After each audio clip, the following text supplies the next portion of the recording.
अब हम विधिवत पिंडदान की प्रक्रिया आरंभ करेंगे और आप स्वयं इस पिशाच के नवीन शरीर ग्रहण करने के प्रत्यक्षदर्शी बनेंगे।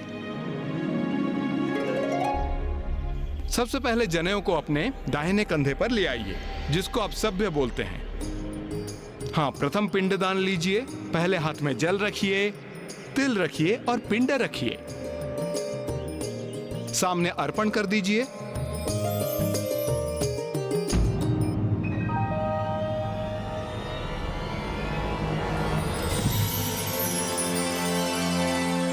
मेरा शीश।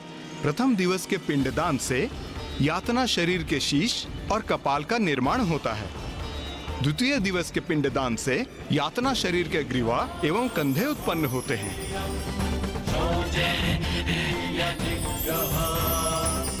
तृतीय दिवस के पिंडदान से उनके हृदय की रचना होती है।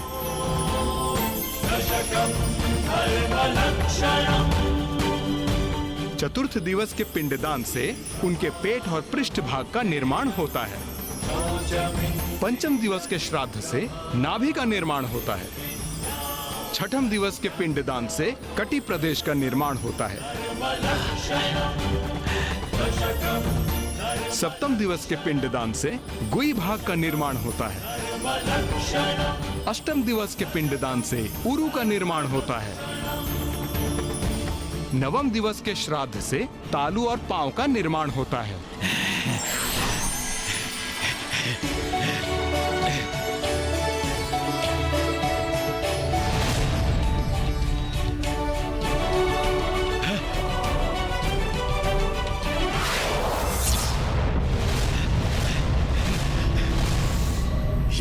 ये नवीन शरीर तो मुझे स्वीकार ही नहीं कर रहा है। शरीर ना सरलता से आत्मा को छोड़ता है, ना ही स्वीकारता है। इसके लिए तो आत्मा को बार बार प्रयास करते रहना होगा।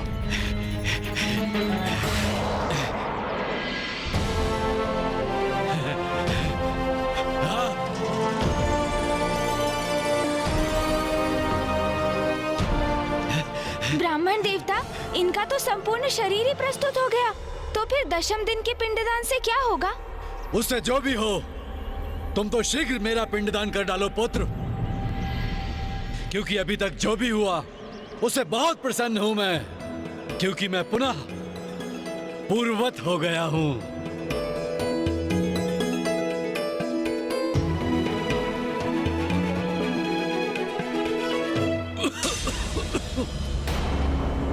दसम दिवस के पिंडदान से उस शरीर की पूर्णता, क्षुधा और प्यास की उत्पत्ति होती है। मैं भूखा हूँ। मैं प्यासा हूँ। मुझे भोजन चाहिए। मुझे जल दो। मेरा कंठ प्यास से झुलस रहा है। मृत व्यक्ति की आत्मा को जल की बहुत प्यास होती है। पिताश्री, चिंता की कोई बात नहीं वत्स सुबोध। 10वें दिवस के पश्चात 11वें और 12वें दिवस पिशाच भोजन ग्रहण करता है, और वो भोजन आपके द्वारा दिया जाने वाला पिंड है। इसलिए आप पिंडदान कीजिए।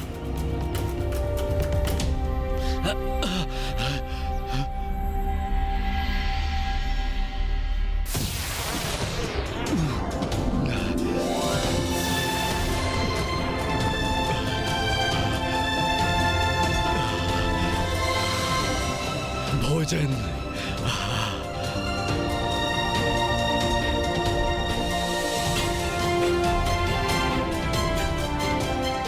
प्यास।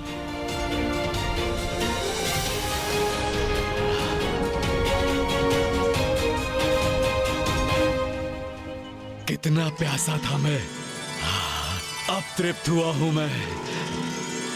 वत्स सुबोध, अब आपको साहस का परिचय देना होगा। ये ब्राह्मण मेरे पुत्र को साहस रखने के लिए क्यों कह रहा है? आप ऐसा क्यों कह रहे हैं ब्राह्मण देवता? ऐसा क्या होने जा रहा है अब? वत्स सुबोध, अपने पिता को आप अंतिम बार देखने जा रहे हैं, पर इसके उपरांत उसकी यातना की उच्च लोकों की यात्रा प्रारंभ होगी। जो तुम्हारे पिता के लिए अत्यंत कठिन अनुभव होगा और जिसका साक्षी बनना आपको भी कष्टदायक होगा।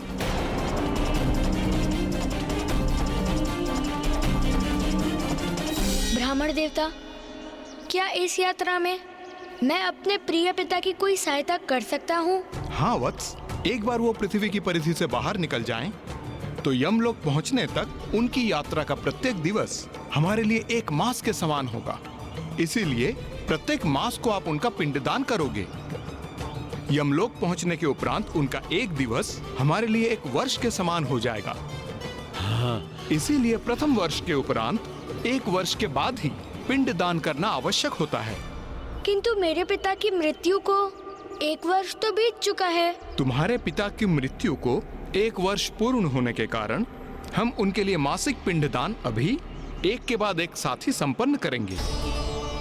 ये गया में ही संभव है वत्स, इसलिए अब 13वें पिंड का दान करेंगे। पिताश्री, मैं आपका पुत्र सुबोध संपूर्ण विधि विधान से आपका पिंडदान और श्राद्ध पूर्ण करूंगा, क्योंकि अब मैं आपको और कष्ट में नहीं देखना चाहता हूँ। इसीलिए अब जो भी परिणाम हो, आप विश्वास रखिए पिताश्री, मैं संपूर्ण विधियों को संपन्न कर आपकी मुक्ति की प्रार्थना करूंगा। 13वां पिंडदान प्रारंभ करें वत्स।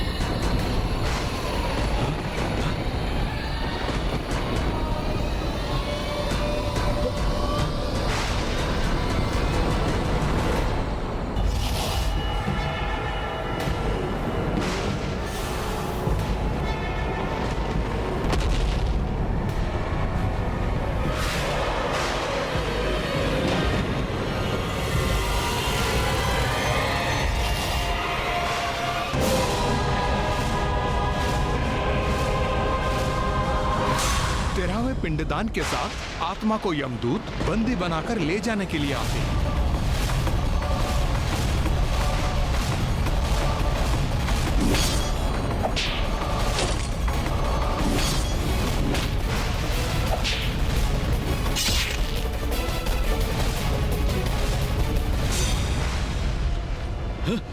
मुझे कहीं नहीं जाना। मैं पिशाच योनि में ही कुशल हूँ। चलना तो तुम्हें अवश्य होगा। अपने पापों का परिणाम भुगतकर पर्वती जीवन में प्रवेश करने। पाप? मैंने कोई पाप नहीं किया। आप किसी अन्य ज्ञानरी को लेने आए होंगे। भूलवश मुझे दंड देने आ गए। हाँ, मैं तो एक मात्र पिशाच हूँ। और वैसे भी इस पिशाच योनि में अनेकों यातनाएं सह चुका हूँ मैं। तो और क्यों भुगतूं मैं? हाँ, और क्यों सहूं? नहीं, हाँ, मुझे कहीं नहीं जाना। ये आपने क्या किया गणेश जी? मुझे ऐसी मुक्ति थोड़ी चाहिए। हाँ, मुझे नहीं चाहिए ये यातना शरीर। मैं पिशाच बनकर ही कुशल हूँ। आप कह दीजिए इन यमदूतों को मुझे छोड़ दे और चले जाए यहाँ से। मैं आपके साथ कैलाश लौट चलूंगा। वहीं किसी वृक्ष की शाखाओं में लटका रहूंगा। कह दीजिए इन्हें। हाँ, हाँ। ज्ञानारी जी, आप अनंत काल तक पिशाच नहीं रह सकते। आपके पुत्र सुबोध ने आपका पिंडदान किया है, जिससे आपको पिशाच योनि से मुक्ति प्राप्त हो। और अब आपको मृत्यु उपरांत आगे के मार्ग पर जाना ही होगा। और इस कठिन यात्रा में आपका सहायक बनने हेतु सुबोध प्रत्येक मास आपका पिंडदान करेगा। ये सब आपका ही षड्यंत्र है ना? आपको क्या था ना, इस यात्रा में मुझे कष्ट होगा। मेरे जीवन में भी आपने मुझे दंडित किया, उससे संतुष्ट नहीं हुए आप। मृत्यु के बाद भी मुझे दंडित करना चाहते हैं आप? नहीं भैया, उन्हें जो कहना है उन्हें कहने दीजिए। वो अभी भयभीत है। और जब भी उन पर भय छाता है तो वो उचित अनुचित का भेद भूलकर कुछ भी कह जाते हैं।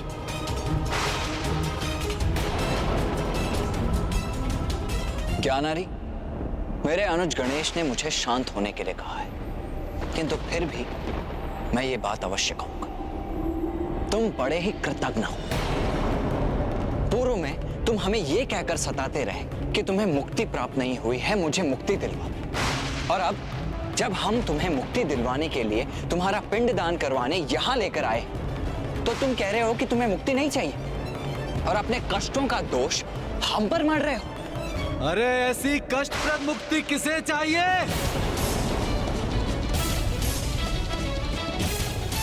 बंद करो ये अपना रोदन और विलाप। अब चलो यहाँ से। नहीं नहीं, मैं नहीं चलूंगा आपके साथ। नहीं, मैंने कोई पाप नहीं किया। मैं नहीं चलूंगा। हाँ। अच्छा, तुम ऐसे नहीं मानोगे।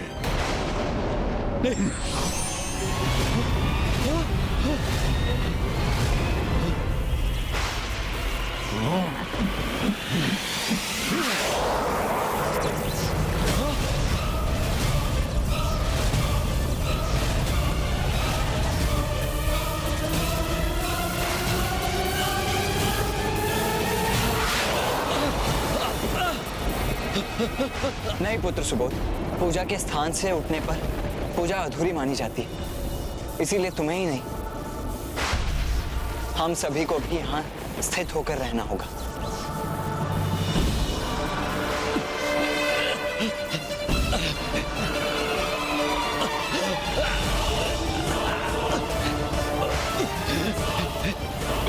मुझे जाने दो मुझे।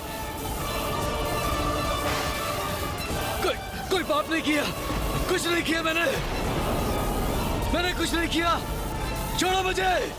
असत्य कहना भी पाप होता है और अब तुम वही पाप कर रहे हो।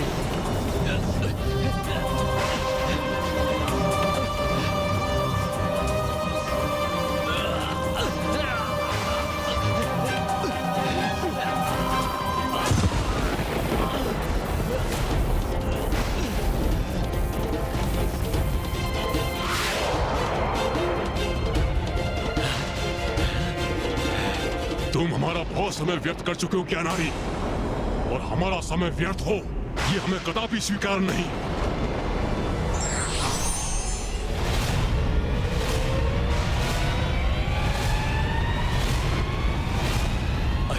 अरे ये क्या कर रहे हो तुम?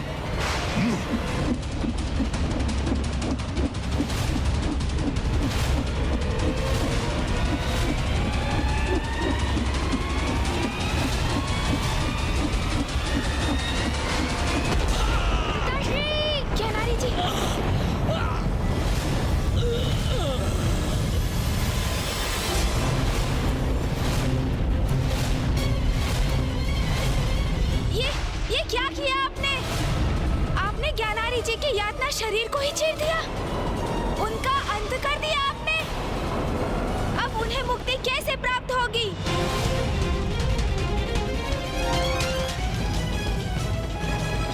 ये कैसा अनर्थ हो गया यहाँ? हम ज्ञानारी जी के पिशाच को उनके पिशाच योनि से मुक्ति दिलाने लाए थे यहाँ। उनका पिंडदान संपन्न होने से वो प्राप्त भी हुई उन्हें और उन्होंने यातना शरीर धारण किया, किंतु तभी आप दोनों ने उनका वध कर दिया। प्रणाम प्रथम पूज्य गणेश जी। यहाँ जो भी हुआ वही होने का विधान है। हमने कुछ भी अनुचित नहीं किया। यातना शरीर यातना पाने के लिए ही धारण किया जाता है। ज्ञानारी ने अपने जीवन में जो भी पाप कर्म किए हैं उसके दंड स्वरूप उसको यातना भोगने के लिए ही ये यातना शरीर दिया गया है। किंतु आपने तो उसका अंत कर दिया है, फिर अब वो कैसे दंडित होगा? प्रणाम देव सेनापति कुमार कार्तिकेय। मृत्यु की असहनीय यातना अनेकों बार सहेगा ये। इस भयंकर यंत्रणा के बाद पुनः और यंत्रणा देने के लिए इसे बार बार पुनर्जीवित करेंगे। किंतु इनके यातना शरीर को इस प्रकार जीवन मरण के चक्र में क्यों डालेंगे आप? दुरात्मा है ये।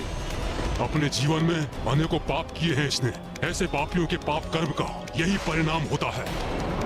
बार बार मृत्यु का कष्ट भोगेगा ये जब तक अपने पापों का समुचित दंड नहीं प्राप्त कर लेता। तब तक ऐसे ही अपने पापों का दंड भोगता रहेगा। ऐसी भयंकर यंत्रणा देकर इसे यमलोक लेके जाएंगे हम। इसका कण कण हाहाकार कर उठेगा।